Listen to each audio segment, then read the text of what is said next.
promesse des soleils couchants?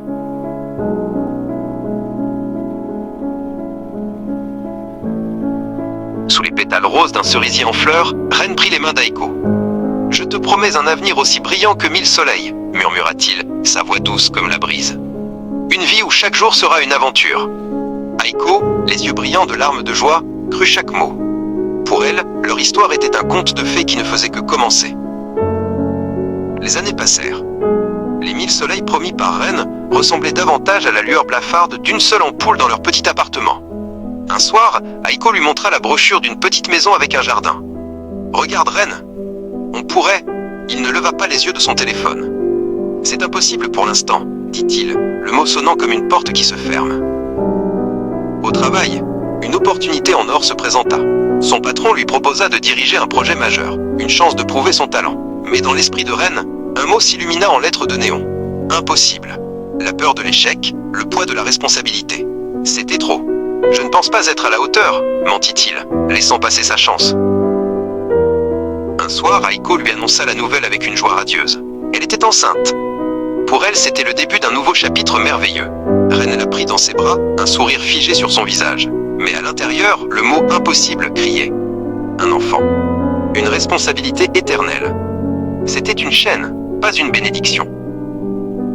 Il commença à rentrer de plus en plus tard, cherchant refuge dans le bruit des bars et les rires superficiels de ses collègues. Là, il était le Ren charmant et insouciant, l'homme qu'il prétendait être. Quand le nom d'Aiko s'afficha sur son téléphone, il l'ignora et commanda un autre verre. L'évasion était plus facile que la confrontation.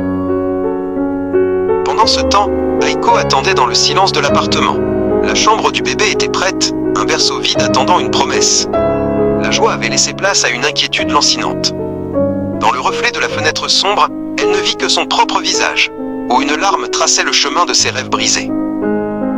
Le soir de son retour, la confrontation fut inévitable. Aiko l'attendait, non pas avec colère, mais avec une tristesse infinie.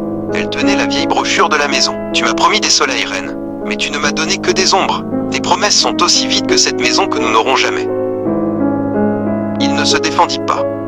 Il n'essaya même pas. Les mots sortirent de sa bouche, froids et définitifs. « C'est impossible, Aiko. Je ne peux pas être l'homme que tu veux. » Il ne s'agissait pas d'un aveu de faiblesse, mais d'un renoncement. À cet instant, Aiko comprit. Il ne s'était jamais soucié d'elle.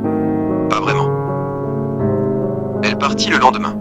Sans un mot de plus, elle prit sa valise et franchit la porte, sans se retourner. Ren resta seule au milieu de l'appartement silencieux.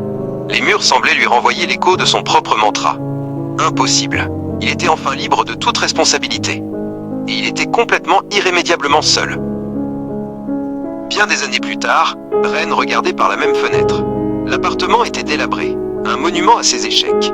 Dehors, une famille riait sous le soleil, une image parfaite de la vie qu'il avait jugée impossible.